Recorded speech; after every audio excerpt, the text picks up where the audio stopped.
Wonderful, merciful Savior, precious Redeemer and friend.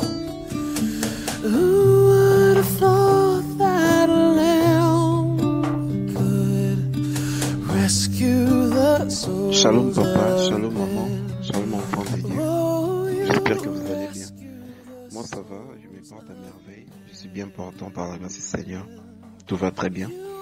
Je suis dans la joie ce matin, cet après-midi, cette soirée, de partager encore une pensée avec vous. Cette pensée sera basée sur la reconnaissance envers Dieu. La reconnaissance envers Dieu. C'est quoi la reconnaissance par définition? C'est une action de reconnaître. Ou encore, c'est le fait d'avoir la gratitude. On peut encore le définir autrement. C'est un sentiment qui incite à se considérer comme redevable envers la personne de qui on a reçu un bienfait. C'est ce qu'on appelle la reconnaissance.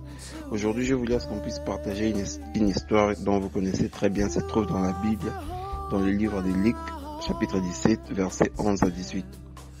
J'ai lu au nom de Jésus. Jésus, se rendant à Jérusalem, passait entre la Samarie et la Galilée. Comme il entrait dans un village, 10 lépreux vinrent à sa rencontre. Se tenant en distance, ils élevèrent la voix et dirent: Jésus, Maître, aie pitié de nous. Dès qu'il les eut vus, il leur dit: Allez vous montrer au sacrificateur. Et pendant qu'ils allaient, il arriva qu'ils furent guéris. L'un d'eux, se voyant guéri, revint sur ses pas, glorifiant Dieu à haute voix. Il tomba sur sa face aux pieds de Jésus et lui rendit grâce. C'était un Samaritain.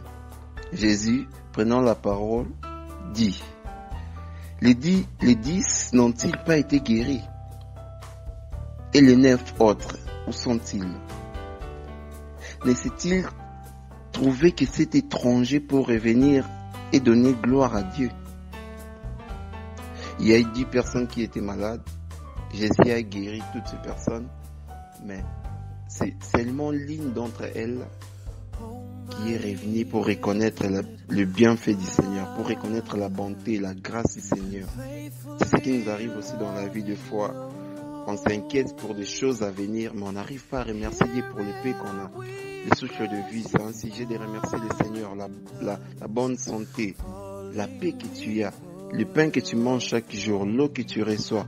C'est un sujet de remercier le Seigneur, mais deux fois on est trop égoïste. Nous réfléchissons pour des choses à venir sans pour autant avoir le temps de reconnaître la grandeur du Seigneur dans nos vies.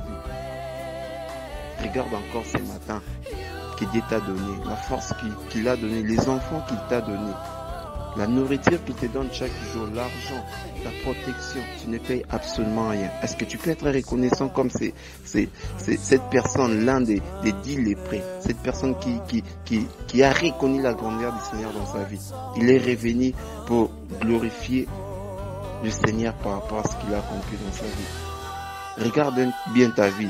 Le frère Tom se dit, personne ne peut manquer un sujet pour glorifier le Seigneur. Même pour un pain, tu peux le glorifier. Notre Dieu est tellement bon. David dit: ta bonté se renouvelle chaque jour. Mon âme loue l'Éternel. David est en train d'imposer à son âme de louer le Seigneur. Notre Dieu est tellement grand. Il y a encore une histoire qui s'est passée dans la vie normale. Un jour, un riche regarda à travers la fenêtre et voit un pauvre prendre quelque chose dans sa poubelle. Le riche, secouant la tête, regarda dans les cieux et dit: Dieu merci, je ne suis pas pauvre. Le pauvre regarda autour de lui et vit un homme nu courant dans la route. Le pauvre s'exclama et dit: Oh Dieu merci, je ne suis pas fou. Et le fou, regardant devant lui, et vit une ambulance portant un patient. Il dit: Seigneur merci, je ne suis pas malade. Et le malade à son tour, arrivé à l'hôpital, vit un lit portant un mort. En allant vers la morgue, Le malade secoua sa tête et dit, Seigneur, merci, je ne suis pas mort. Seul un mort ne peut pas remercier Dieu. Pourquoi ne remercies-tu pas Dieu aujourd'hui pour toutes les bénédictions de ta vie? Pour cette nouvelle journée qu'il t'a donnée, pour cette bonté, pour sa grâce, pour la force que tu as dans ton corps. Veux-tu comprendre l'importance de la vie? Pour mieux comprendre l'importance de la vie, je t'invite à visiter 3 endroits. Le premier endroit, part à l'hôpital. Le deuxième endroit, la prison. Le troisième endroit, le cimetière. À l'hôpital, tu comprendras qu'il n'y a rien de mieux que la santé. À la prison, tu verras que la liberté est plus précieuse. Et au cimetière, tu réaliseras que la vie n'est rien. Car les sols sur lesquels nous marchons aujourd'hui sera notre toit demain. Alors notez bien, nous sommes venus avec rien sur cette terre et nous partirons sans rien porter. Soyons dorénavant humbles et remercions Dieu pour tout. Dis Seigneur, merci pour ce que tu m'as donné aujourd'hui. Même si ce que j'envisage d'avoir, je n'ai pas encore eu cela, mais je te remercie quand même pour l'avoir. Moi, je remercie le Seigneur pour cette opportunité qu'il m'a donnée d'enregistrer ses voices. La force qu'il m'a donnée, la joie qu'il me rend chaque jour, je lui remercie pour ça. Toi aussi, tu as un sujet, tu peux remercier le Seigneur. Tu peux aussi partager ces messages avec quelqu'un d'autre et lui faire savoir que Dieu l'aime. C'est aussi une façon de remercier le Seigneur. Soyons reconnaissants envers Dieu. Je te pousse à être reconnaissant. Si ça te poussera à prier, fais-le.